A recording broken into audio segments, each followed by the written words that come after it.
I'm Jean Ware, and I've recently retired from Bangor University. Before I became a university teacher, I taught children and young people with profound and multiple learning disabilities.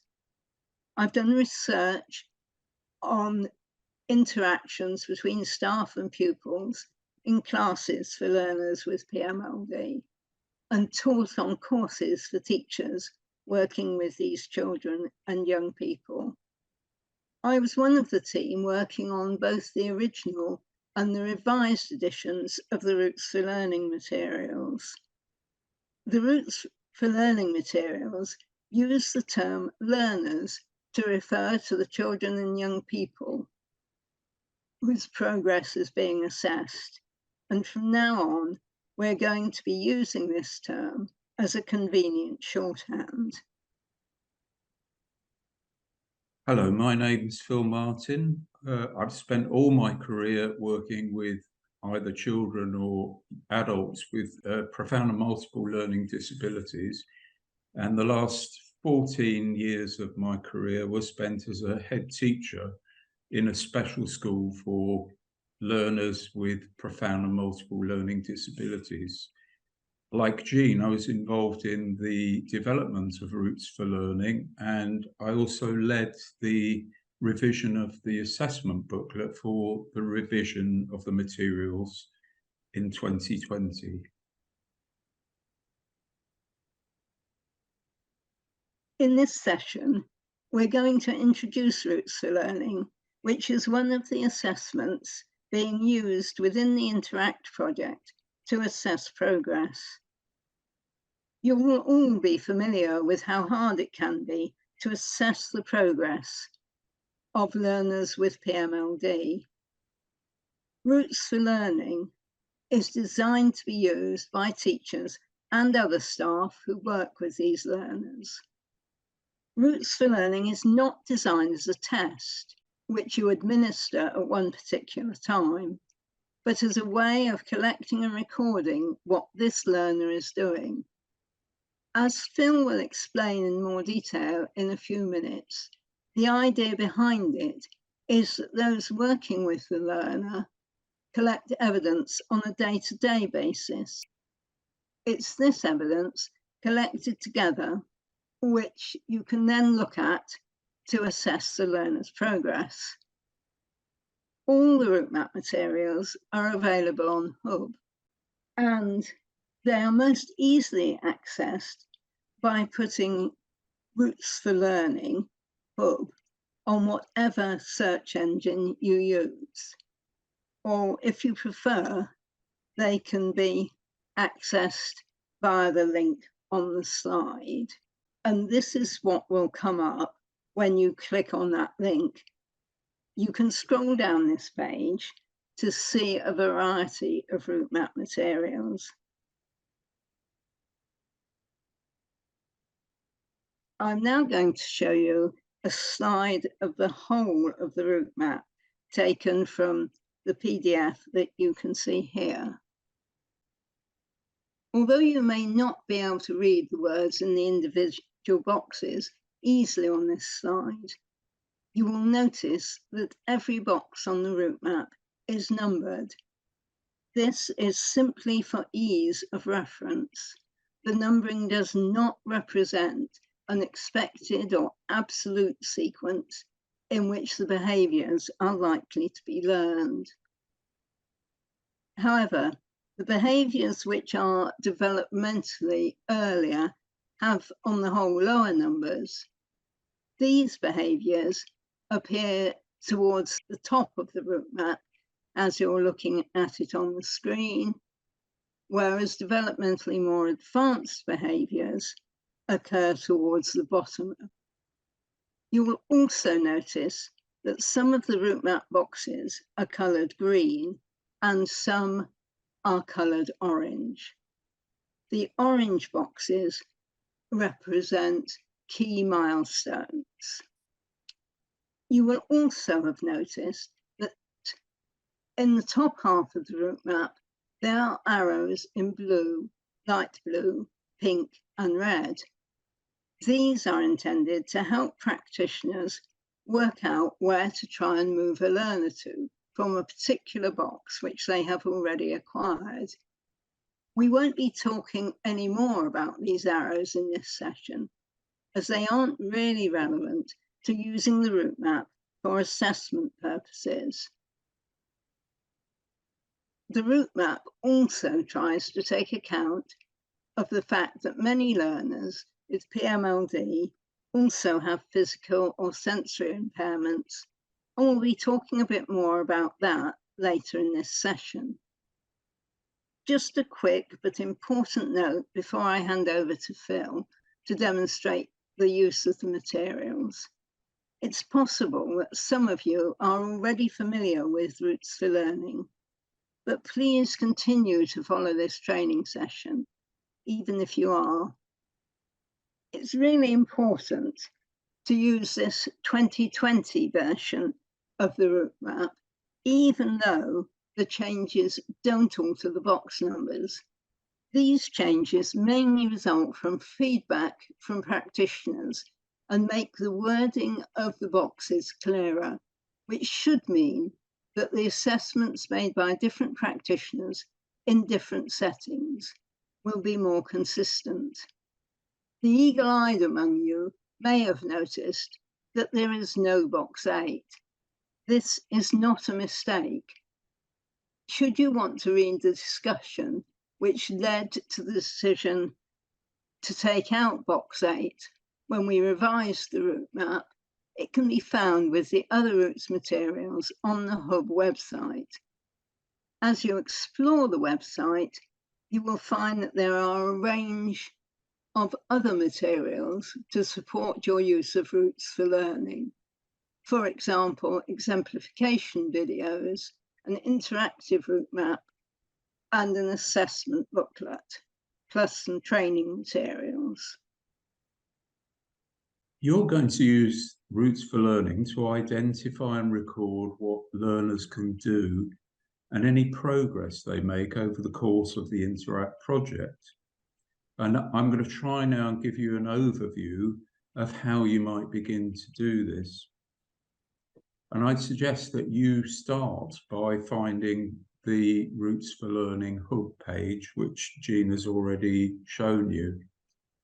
And if you scroll down, there's lots of information here.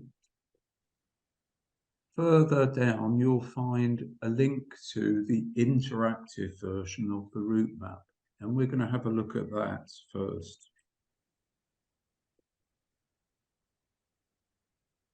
You'll probably already have some awareness and knowledge of the ways in which particular learners that you've selected for the project respond and behave in various naturally occurring contexts and situations.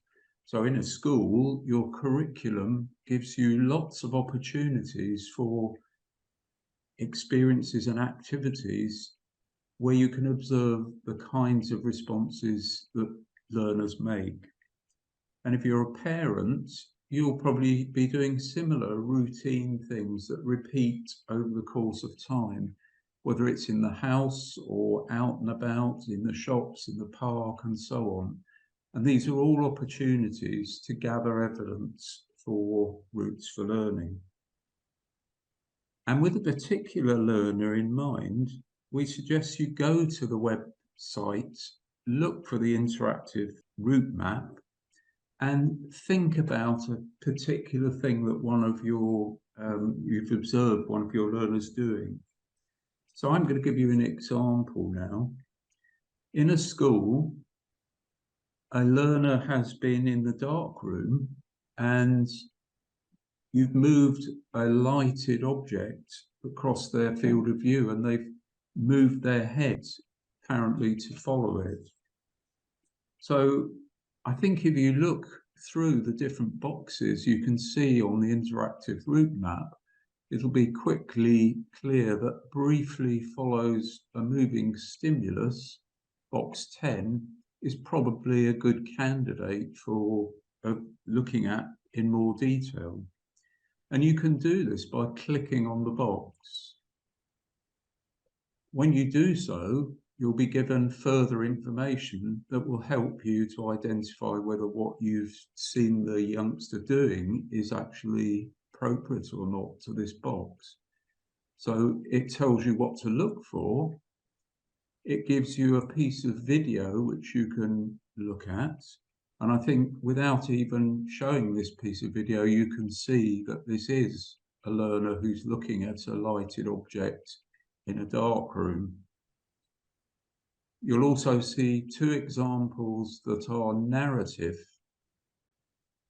There are things to try if you want to help a youngster to do these kind of behaviours.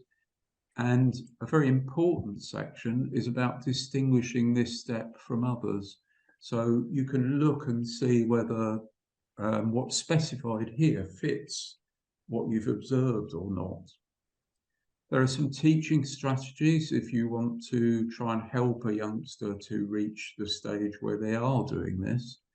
And the final piece of the puzzle here is you're given a theme that this box relates to. And the route map themes are really grouping together behaviours that are similar in nature or different levels of development of a particular skill. And in this case, it's keeping track of objects, which is theme 5.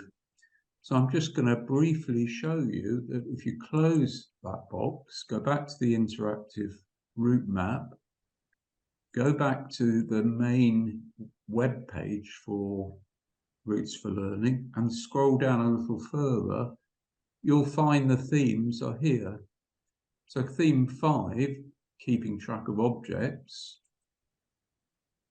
If you click on that, you'll see, first of all, the box we were looking at briefly follows moving stimulus. And you'll see that the next level of that kind of behavior as it develops is likely to be box 20. Looks briefly after object disappearing from their field of vision, but that's not what we actually saw.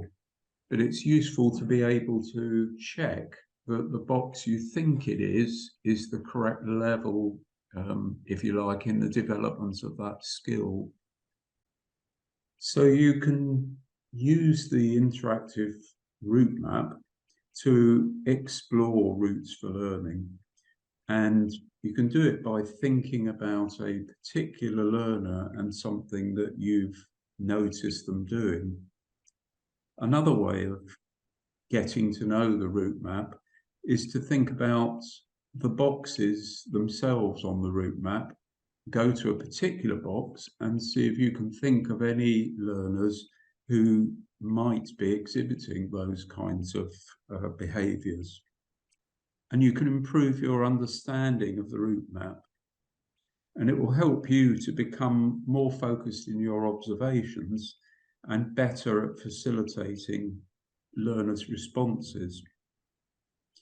If you prefer to explore offline, you can download the PDFs for the route map itself and also for the assessment booklet from the Hub website, and you can do exactly the same sort of thing using the paper versions. So all of that additional information about each box forms part of the assessment booklet. And in the assessment booklet, the themes are also explored in a bit more detail with a kind of introduction, which gives you far more information about them.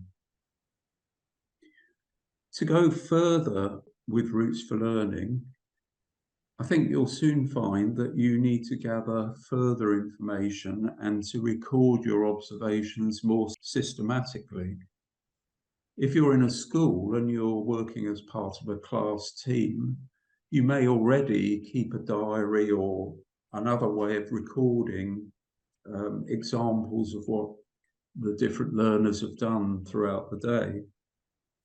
But if you don't, then using a diary or post-its, so you can record your observations and include the date, the context, the person working with the learner, and the nature of the evidence.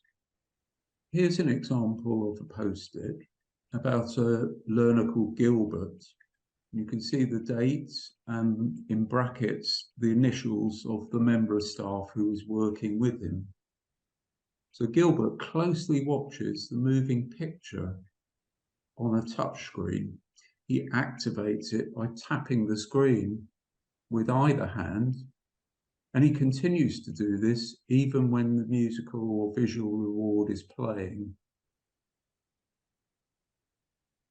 We'll now explore the route map just to see if we can find a box that might relate to that evidence. And halfway down the route map is the key milestone. That's the boxes in orange, number 23, which is about responding to cause and effect. So I'm going to home in on that one. And we'll see this gives some criteria for what this box is about. The learner making something happen independently. Well, Gilbert is independently touching the touchscreen to make something happen. The rate of the action increasing when it has an effect. So he's repeatedly pressing the touchscreen. Whether or not the learner waits for a reward to finish before pressing a switch again. But we've said he continues to do his touching of the touchscreen even when the musical and visual reward is playing. The next thing we have in the interactive route map is an example of a video of this. So I'm going to show you the example video now. Yo, yo, yo, my name is Stefan! Yo, yo, yo, my name is Stefan! Yo, yo, yo, my name is Stefan! So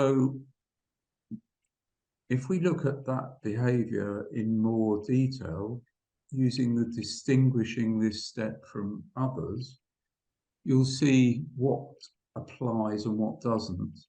So we've seen the learner in the video and Gilbert acting successfully to make something happen. And for Gilbert, it's the touchscreen reward. Gilbert closely watches the moving picture on the screen, so he's demonstrating some degree of interest in the reward. And after experiencing success, he keeps on repeating the action of touching the screen.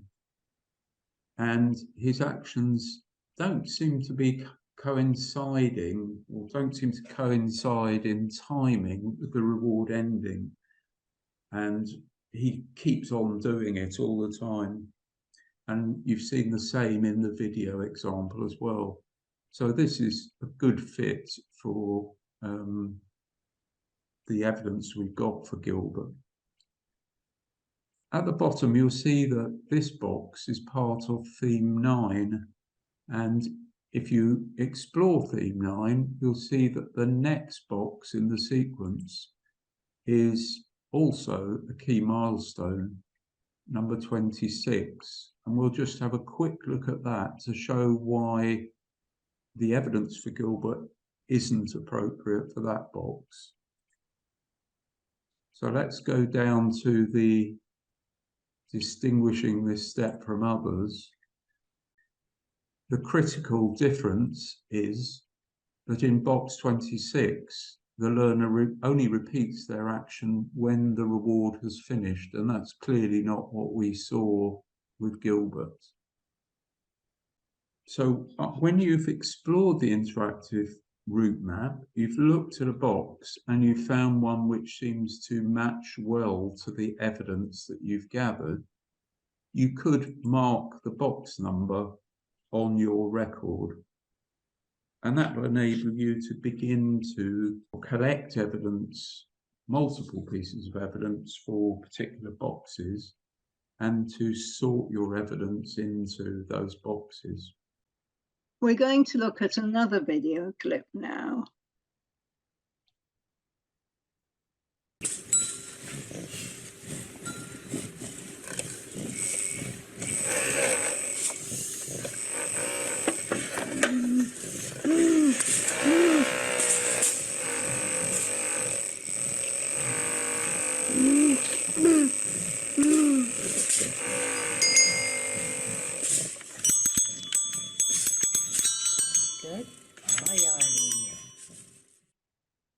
The video clip you've just watched is the exemplification video for box 18, redirects attention to second object.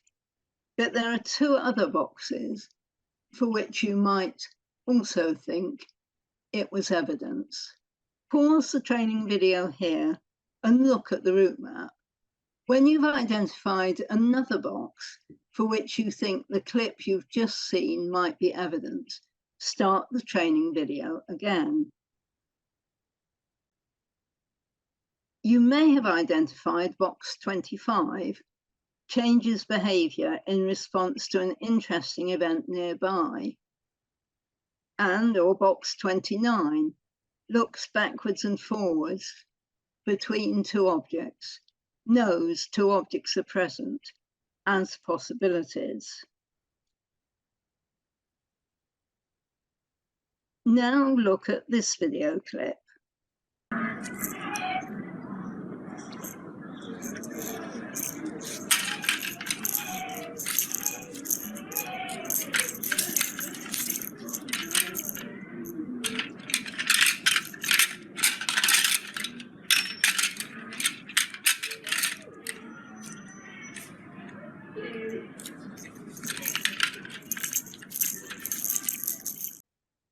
Pause the training video again and consider, is this learner who you've just seen in the video demonstrating a behaviour consistent with box 18?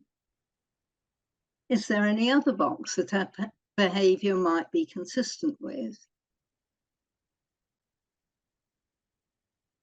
As the clip explains, this learner is blind, but she can still demonstrate the level of development indicated in box 29, looks backwards and forwards between two objects, knows two objects are present, both objects are present at the same time, and the learner moves her attention from one object to the other and back, and at the end of the clip might even be experimenting with playing with the two objects together. So we've tried to explain how using Routes for Learning is all about observing what learners do, recording evidence of what you've seen, and then trying to interpret it using the route map boxes, and in particular the detailed information that you'll find about each box on the Hub website, or indeed in the assessments booklet. In addition, though, we're also providing you with a route map summary sheet, and this is to try to help you to keep track of the boxes for which you currently have evidence for a particular learner. And this is going to be available to you through the Interact project website. This is an example of the route map summary sheet. You'll see that it's the same as the route map, but all of the boxes are greyed. Some of them have a bolder outline, and these are the key milestones on the route map. We suggest that you download this from the Interact website, and you print a copy of it for each of the learners that you have in the project. We suggest that you then shade the boxes on the summary sheet to reflect the quality and the quantity of evidence that you've gathered so far. And at the bottom of the summary sheet is a key to help you in shading boxes. So if you've got no evidence at all for a box, don't do any shading. If the evidence you have is very good, so potentially you might have 3 or 4 or 5 post-its with different evidence that make up your overall evidence for that box, that probably would be very good evidence. But there are also 2 intermediate ways of shading to show where the evidence is not as strong. So if you only have tentative or very limited evidence of a box so far, we suggest that you use single shading. If you've got some good evidence, but it's at the moment occasional, approximate or inconsistent, so sometimes you see it and sometimes you don't, or it's not very accurately reflecting the box, then double shading. But if you have very good evidence, the learner has shown it on a number of occasions and in more than one context, that's when we think you should colour in the box completely. What you'll probably find is that you get some boxes shaded and some completely empty, even in the same area of the route map. And that's quite normal. And it's one of the design features of Routes for Learning that you will have gaps. And where you lack any information, it could be either that the learner hasn't had an opportunity to show you that kind of behaviour, or perhaps they're not actually doing it at the moment. So you may find that you have to deliberately set up some specific situations or activities in order to try to observe a behaviour where they haven't had an opportunity to demonstrate it before. But it's important to remember that the route map is not intended to be a curriculum. So it's not about, we'll do box 1, now let's move on to box 2 and try and find evidence for that. It's about trying to be as naturalistic as possible. So real life situations or regularly recurring activities that a learner normally does. That's what's really important. We are now going to give you the opportunity to consider 3 different examples of narrative evidence. Here is the first piece of evidence. Pause the training video when you have read the post-it and use the interactive route map to find a box or boxes which you think relates to it.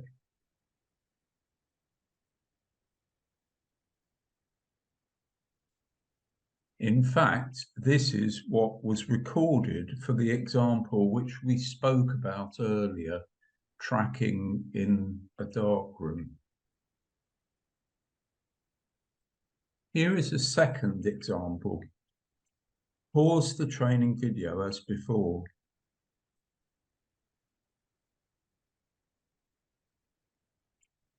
This example illustrates the next step in the keeping track of objects theme.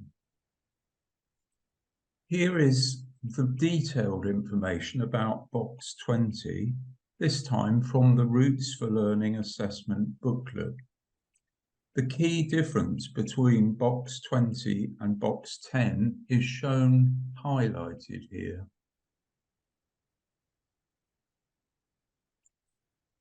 Now here is the final example. Again, pause the training video and look at the interactive route map.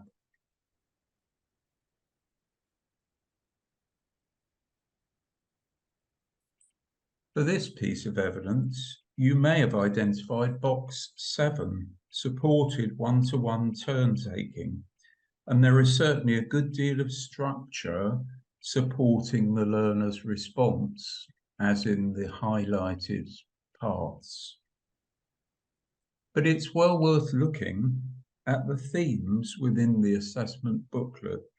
There is an introduction to each theme, and you can see from this slide that there are 5 boxes included in a theme signalling preferences, which is theme number 4. And the first box in this theme is box 7. There's much more information in this introduction about the development of the kind of behaviour in the theme itself. When you come to assess your own learners, you'll know more about them and can interpret whether other boxes also apply. But given the nature of Gilbert's response, that is, he repeatedly reaches out, This also seems to be evidence for box 22 as shown here. So evidence can be for more than one route map box, and sometimes it can be two boxes within the same theme. In all three of the examples we've just looked at, we see a behaviour that's repeated a number of times, but on a single occasion and within a single context. So on their own, we would suggest that these pieces of evidence should be shaded as cross-hatched, unless further evidence is available from other occasions and other contexts.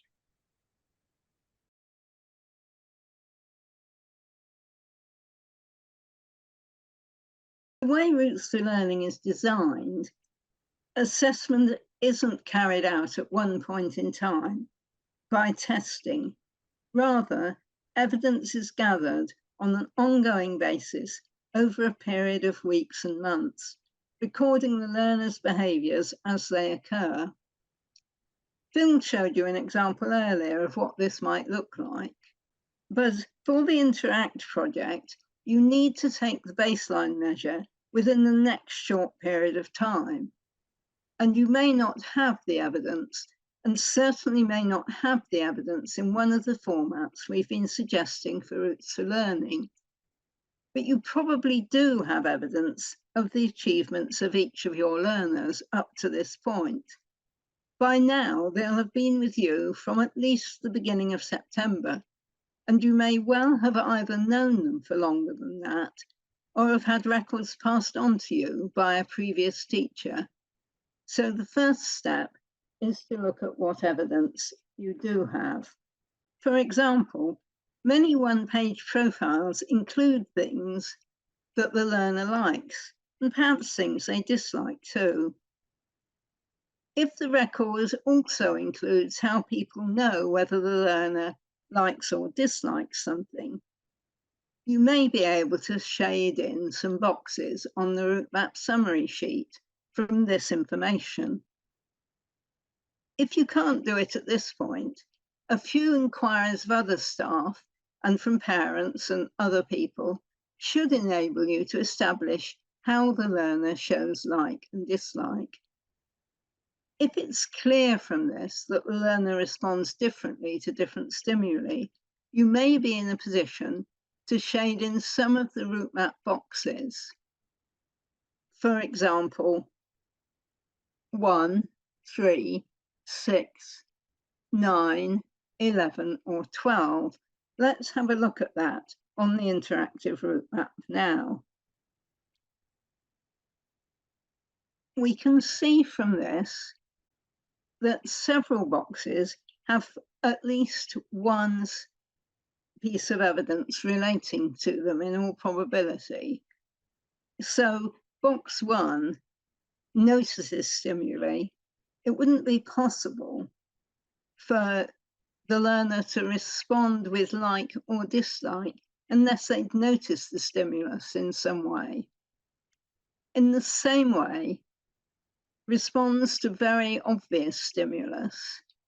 Well, they're responding with liking or disliking. So that's boxes 1 and 3.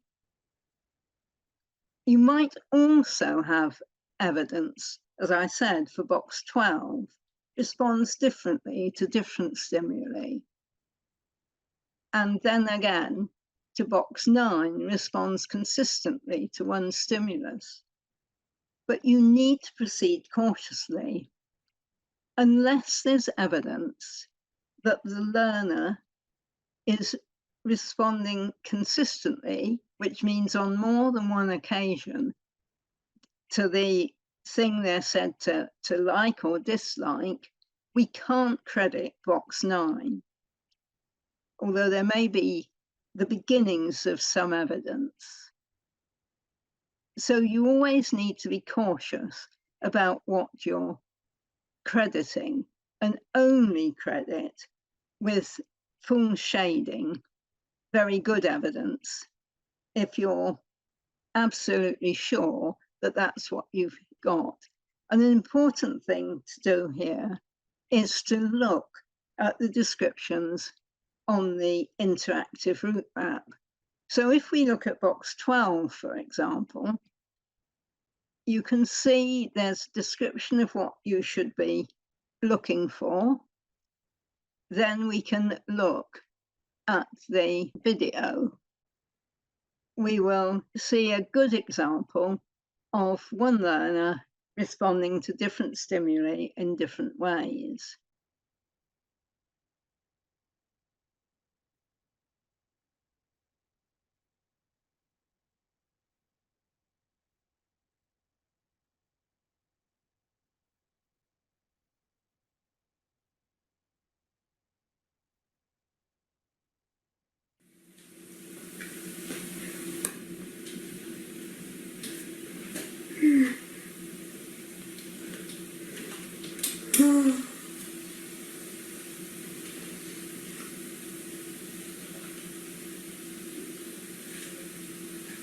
Good girl, Mickey. And stop!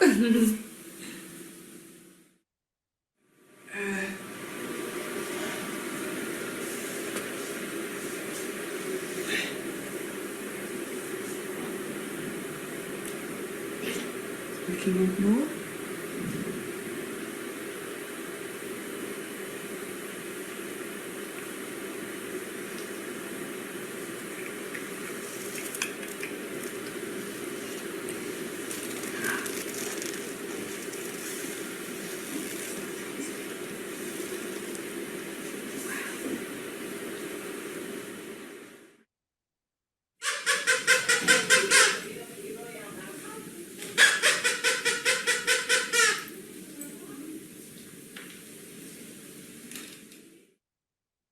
Mickey listening.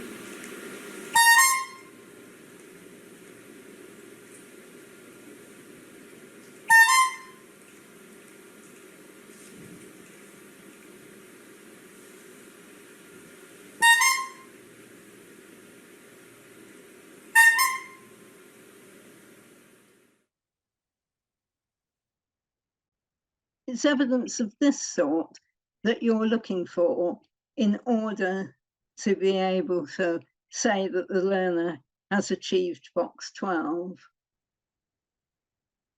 Other information you may have which will help you to get your baseline is information from the most recent review of the IDP or EHCP plan, and be able to have a conversation with other staff who have worked with the learner and with the learner's parents or carers. On the next slide, we have some of the information from a recent IDP to demonstrate how you might go about this. So the question here is what boxes the information could allow us to complete. An IDP is the approximate equivalent in Wales of an EHC plan in England. So about this learner, Mike, we know he enjoys following lights and toys. He enjoys moving his legs to kick a drum. He attempts to explore materials with his hands using a raking motion. And we also know Mike is said by his parents to be beginning to recognise the staff in his class. And the staff have noticed that he smiles when his sister speaks to him. And in addition, Mike is said to enjoy playing peekaboo. And we'll look at how you can structure your baseline assessment so that you don't get lost. The first thing here is to select one behaviour, and let's select the first behaviour. Mike enjoys following lights and toys. And again, look at the interactive route map to see what box this might represent. You may like to pause the video here and have a look to see what behaviours you think Mike following lights and toys might represent in terms of box numbers. You may also, of course, have observed this behaviour yourself, or another member of staff may have noticed Mike following Mum with his eyes briefly as she left after dropping him off, for example. Looking at the route map, you will probably pick out box 10, briefly follows a moving stimulus, as being the most appropriate one to select. If this behaviour has already been reported by other people in different contexts, even if you haven't yet observed it yourself, it's appropriate to shade the boxing completely. Box 10 is a box we believe Mike has achieved. Look again at the route map and ask yourself whether there are any other behaviours which Mike has had to engage in order to follow a moving light, toy, or person. And you'll see that this is the same set of boxes as we explored earlier. But a really important word of caution here. It is not safe to assume that a learner who has achieved a box has achieved all the lower numbered boxes, even in the same strand or the same theme, as Phil mentioned earlier, as sensory or other impairments or other things may affect the order in which boxes are acquired. And you also need to note that in the route map, responses to stimuli are differentiated from responses to people. The next piece of evidence from Mike's IDP is that he moves his legs to kick a drum. This implies that Mike is kicking his legs deliberately in order to hear the sound of the drum. Look at the interactive route map again. You might identify boxes 21 or 23. Box 21, in a reactive environment, repeats action which obtains sensory feedback. But unless there is additional evidence, we would only be able to shade in box 21 with single hatching, emerging or tentative evidence. However, you would need to look carefully at all the other information you had about Mike, and might well then be able to crosshatch or completely shade box 21, or perhaps box 23 as well. Use all the evidence from all the sources you have to shade in completely those route map boxes you are sure the learner has acquired.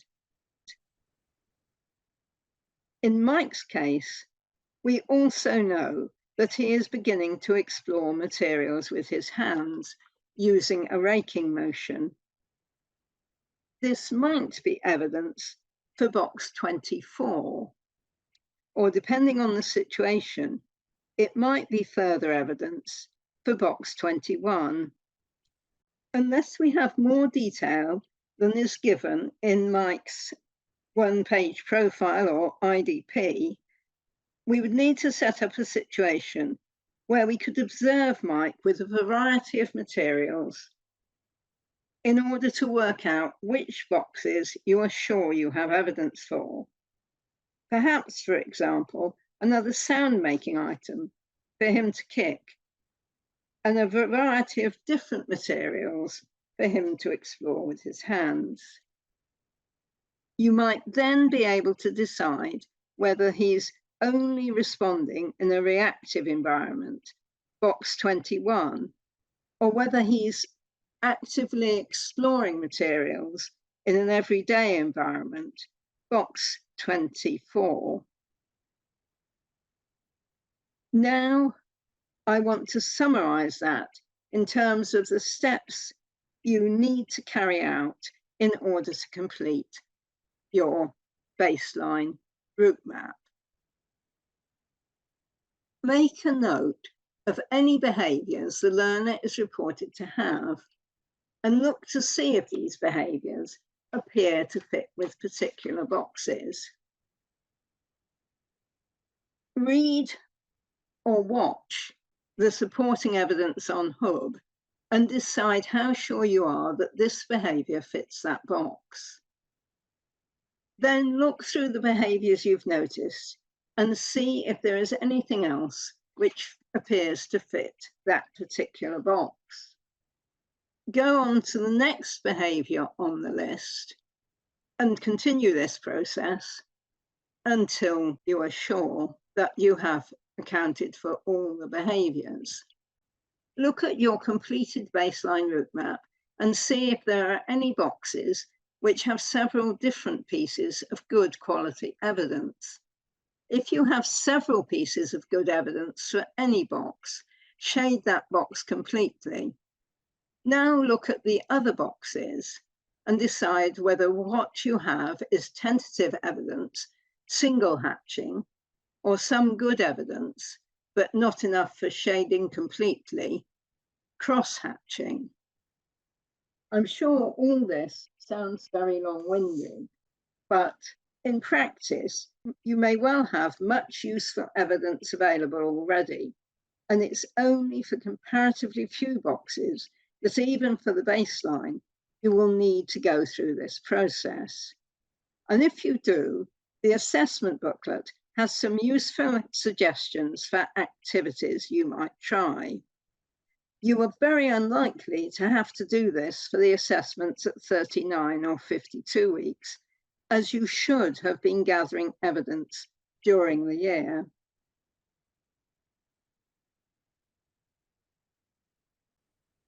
Finally, we'd like to draw your attention to the professional learning materials that you'll find on the Hub webpage. These are right at the bottom of the page, and you'll see 4 different modules are listed there. We suggest very strongly that following this training video, you try to follow the introductory modules for cognitive development, communication and social interaction, and environmental interaction. We don't think that the introduction video on its own is of any relevance to you. You should be able to go straight on to those introductory modules. And I'll briefly click on one of them.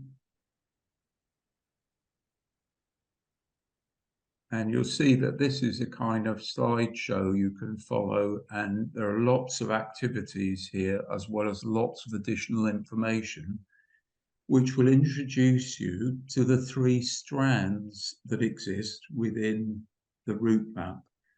This strand is communication and social interaction.